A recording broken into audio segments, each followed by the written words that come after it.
Hello and welcome to Accenture presents the Economic Times Global Business Summit Series 3.0, where eminent business leaders collaborate and cohesively drive a single agenda for scripting economic change by connecting and creating the roadmaps of economics for India and the globe.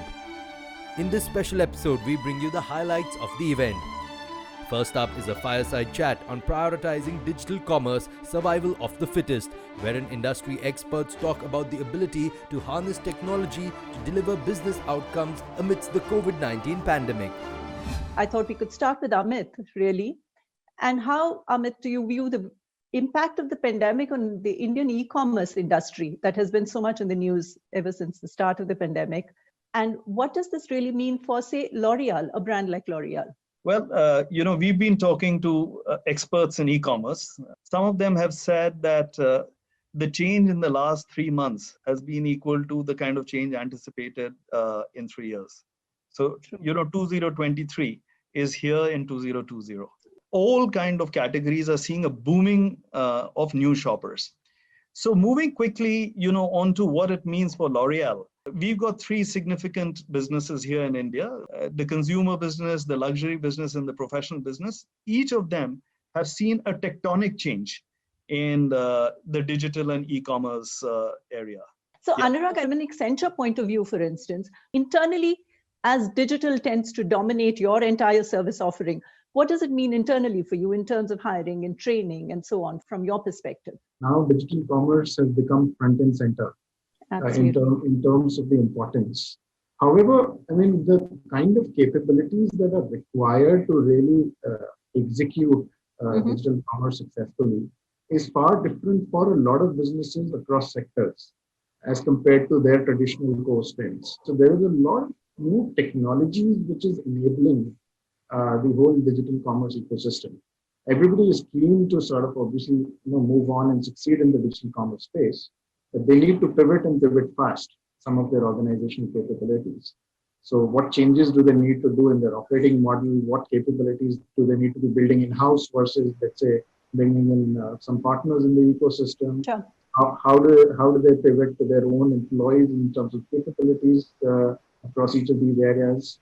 Investments that are required to build these capabilities are also shifting, and investment from physical have to shift to digital. So there is a tectonic shift in the organizational capability that needs to be built to respond. More and more as this pandemic is playing out, this could really become the decade of the home, where consumers would want to experience most of these at home. So we really believe businesses don't have a choice.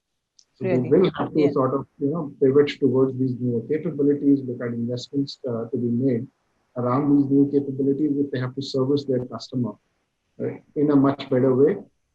We're also seeing new agile players entering. Obviously that was already happening pre-pandemic. That there are digital natives who are coming in who are bringing in those capabilities altogether. So some of the existing businesses would really need to sort of pivot faster. And that's where the entire organizational capability framework comes in. Devendra, we've seen online grocery retail go through the roof really with the pandemic. And we've seen the buyouts, we've seen a lot of activity, corporate activity. What does this mean for offline grocery retail itself? And how do you see this trend going forward? There's nothing called now offline, online. I think there's a customer and there's the ways to serve. We've been omni-channel, if I may say, first speak about my own company. Nature's Basket or Spencer's. We've been omni-channel for a couple of years. So a small part of our business was always coming through an app. For us, the number has gone up by 400% over the same time last year. The number of orders which are coming through an app. If we take delivery, which is through RWA, which is cooperative housing societies or resident welfare associations, or even serving them at their home, that business has actually gone up even more than 400%. Sure. And there are various models which are evolving in the world. One is to come to the store, where definitely to answer you, in tomorrow's world, retailers will have to up the game on experience. Because for experience, people will always come out. And retail is an integral part of life. So rather than keeping offline retail as a center, keep the consumer at the center and see there are many ways to interact. Sure. And the same retailer has to do it. For example, we are doing it. Currently, as we speak, 70-75% of consumers are back in the store than pre-pandemic. Another 10-15% people are buying online, right? We are delivering through RWA, a small percentage of business. Then there is another model we are trying click and pick in some cities where people place an order online, and on the way back home from some other chore or way back from work, or when they step out, they can pick it up on the way from the high street stores and they pick in. So if you keep the consumer at the center and see many ways you have to serve the consumer, I think physical retail is an integral part of it. So let me put it this way. It's going to truly become omni-channel from what people used to speak a namesake omni-channel from a smaller percentage. It will become truly omni-channel. And I've said for us, the business gone up 400%. And if I take delivery business, actually up even more than 600-700% over the same time last year. After witnessing the power-packed tete-a-tete, navigating the impact of COVID-19 on humans and businesses, next up we bring you an exclusive conversation with tech mogul and philanthropist Bill Gates, where he shares his take on how the healthcare system can be rebooted in these trying times, and he appreciates India's innovations and efforts to battle the pandemic. You've been warning about a pandemic like this for years. So why did the WHO or the authorities in various countries, why did nobody take this seriously? It is disappointing that the message from myself and others really resulted in very little. We actually did a very poor job of getting ready for this. And so, now we're faced with, incredible damage. Hopefully, we'll learn our lesson this time and be ready for the next one. But in the meantime, there's so much work still to be done for this one. India seems to become the epicenter of the pandemic. There was the very strict 2-month lockdown. How do you rate India's response to the pandemic? Did we lock down too early? What are your thoughts? Well, India did some things very well. The ability to use the digital transfer system to get money to households, including to women who had problems, that infrastructure proved to be quite valuable, and other countries envy that. The challenge for India is incredible. I mean, it's got the most people. People live in very dense areas, including the slums. People can't be told to just stay in your house because they don't have a big space. Not many of the jobs are the office type jobs that can be done remotely. And so India was always going to face a much harder problem than, say, Europe or the United States. Right now, there's some great things happening in India. The philanthropists, whether it's Azam Premji or Piramal Trust or Tata, many of whom we're working with, they're stepping up to try and minimize the damage. But it's a huge tragedy. All of us are learning as we go. The mask thing, we didn't know at first. The end of this, which I'm sure we'll discuss, comes with the vaccines. And that's another case where there's planning being done with the Department of Biotechnology and the Principal Science Advisor, Niti Aayog, about, okay, how do we get India's vaccine capacity, these incredible private sector companies, how do we draw on that to help not only India, but also the world? And so I'm very hopeful that, India, as we get a vaccine approved sometime in the next 4 months, it can play a big role there. But this is a huge challenge for a middle-income country. So coming to vaccines, what is your prognosis? I'm optimistic that of the 6 Western constructs, that by early next year, probably 3 or 4 will have shown safety and efficacy. And 4 of those can be made at large scale, low cost, including AstraZeneca, Johnson & Johnson, Novavax, and Sanofi. And so that's where we're preparing with the Indian companies, okay, and our foundations provided some money to facilitate this, be ready to go. As soon as a gold standard regulator has really shown the evidence, let's go full speed ahead. I hope the world is not faced with having to look at vaccines that don't have a full set of data.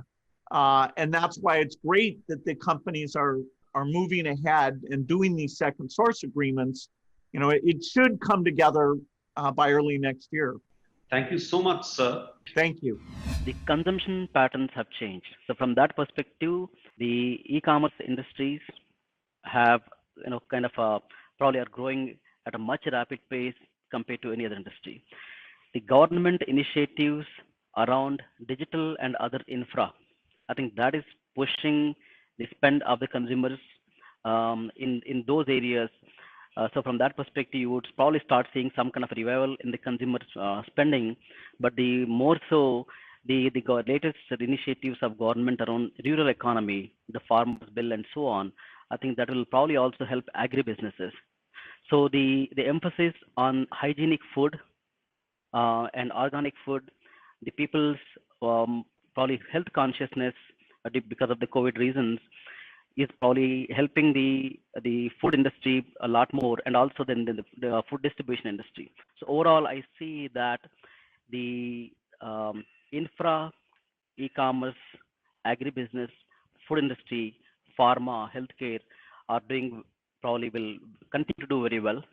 But we still see that the travel, hospitality, discretionary spend probably will continue to struggle. Automotive industry probably will start seeing a very good revival, especially because of the unwillingness of the people to use public transports, and because of the safety and security reasons, primarily from the health perspective, people will tend to travel in their own private vehicles, and we see that as a tremendous opportunity for the automotive industry. Overall, probably this industry trends will continue for a year or so, but then I think once the corona situation comes under control, we see consumers start spending probably much more rapidly, maybe more with vengeance. So we see tremendous industry in a revival across all sectors probably in a couple of years' time. Until then, some of these core industries will continue to function well, and some industries probably will continue to underperform compared to 2019 levels or before. How do you unlock paths of growth from here? Which is all about, for me, finding how to be relevant to your customer as your customer's needs and preferences are changing. And that will require a whole lot of reinvention within your organization.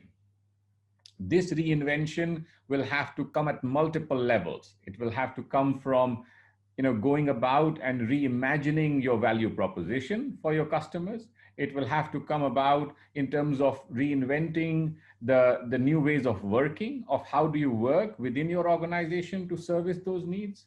It will have to come about by increasing the level of resilience that you have in your organizations. Resilience to manage the stop-start nature of the work environment that we will be in a period yet to come, but also reimagine, increasing the resilience so you have got much greater elasticity of your cost base. Therefore, you will have to actively invest right now so that you can reinvent yourself, in order to be relevant in your customers' minds.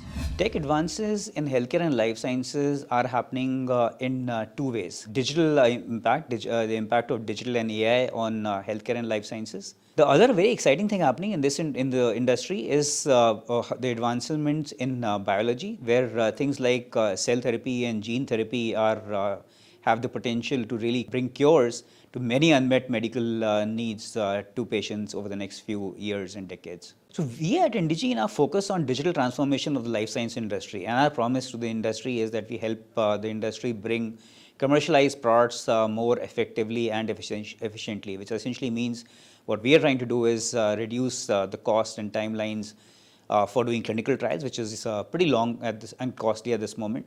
Also, the second thing which we are impacting in a very significant way is reducing the sales and marketing costs of the industry while delivering better customer experience using digital and AI. These two things, if we could really impact for the life science industry and are impacting for the life science industry, has the potential to bring life-saving therapeutics to patients in a fast way, while increasing access and reducing cost for patients. And that's what really excites us.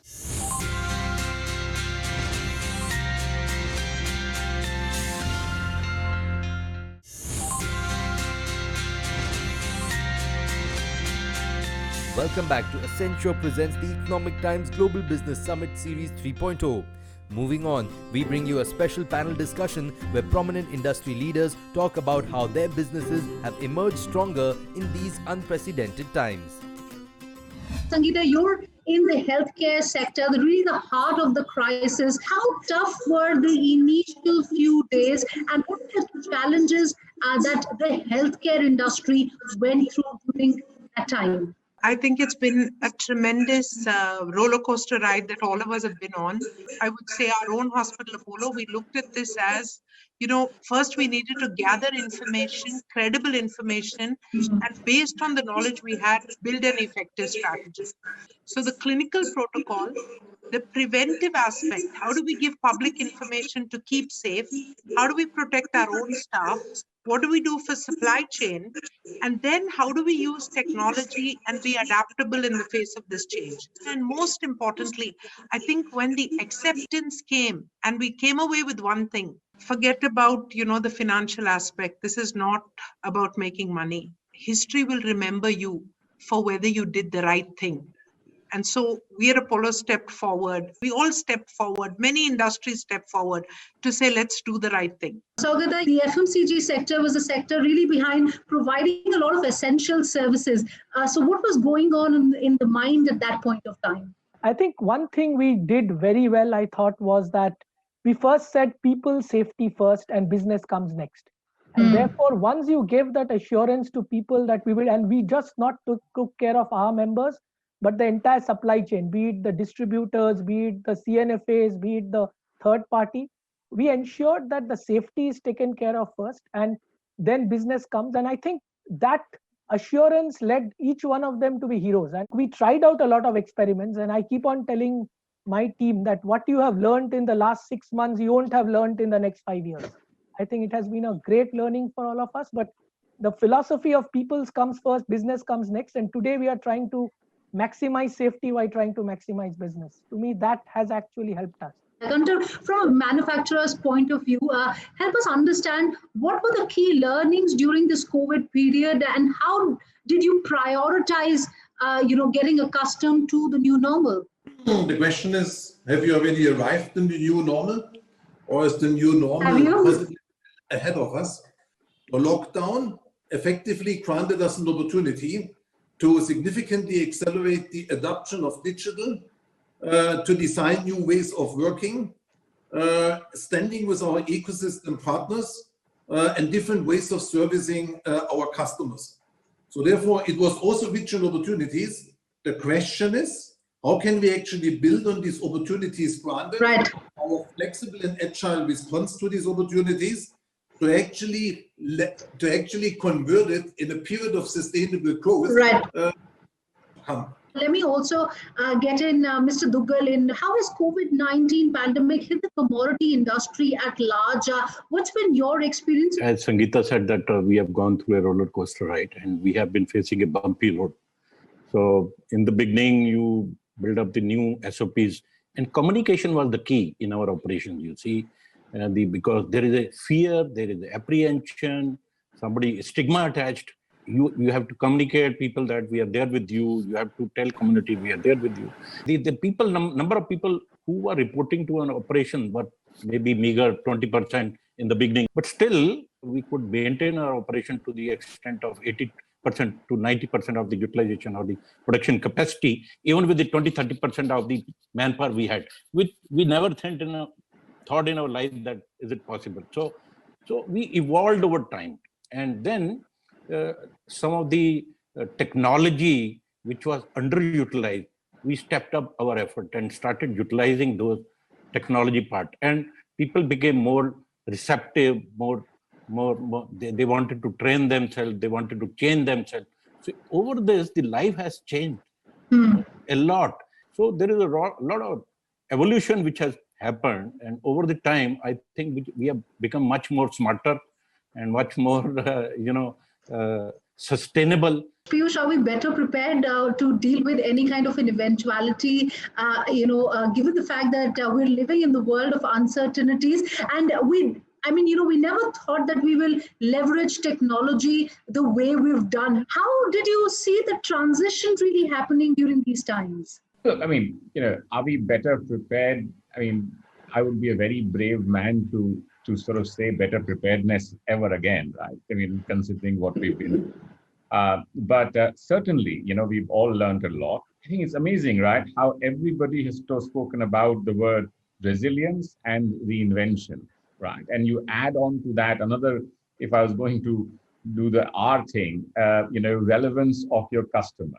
Now, of course, I mean, a lot of that is all digital, and that is underpinned by technology. So, we will have to invest our way out of this in terms of as we come out at the other end. Because what we can't do is, deal with it through stealth. What people have done, and this is again being re-emphasized by everybody, is that the workforces have come together and shown a whole lot of stealth and resilience during this period. Right?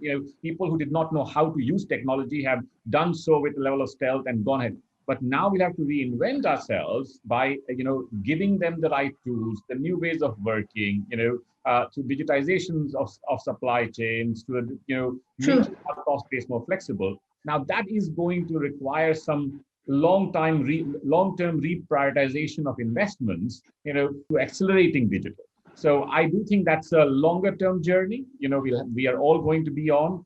And is this the new normal? Nobody knows what the normal is or going to be in the next few weeks. The past few years have seen a steady rise in India's global stature, manifested in its enhanced economic and diplomatic clout. India is now poised to take up the mantle of climate leadership, contribute actively in setting the agenda for future action, and also act as a role model for sustainable growth. Energy and economy are interconnected, and focusing on RE growth can lead to economic development and improvement. RE focus will offer benefits of investing in low-cost energy solutions, create resilient energy systems, make India globally competitive, and also uphold social and economic equity. The government's continued focus and support to GNNSM, Make in India, International Solar Alliance, EV policy, Uday scheme, 100% FDI, green energy corridors, and various subsidies is truly commendable. It has led India's renewable story from 17 gigawatt of 2010 to 89 gigawatt in 20, and a solar growth from 120 megawatt in 10 to 38 gigawatt in 2020. I am certain that the recent government initiatives such as implementation of the basic custom duty, supporting force majeure, reducing repo rate, implementation of ALMM, making O&M of RE plants essential services, Atmanirbhar Bharat, all these initiatives, including Vocal for Local, are going to strengthen the Indian economy and hasten the recovery to build a brighter future. So yes, I believe it's time for bold decisions and bold investments. It is time for all of us to get ready for a new and improved sustainable future.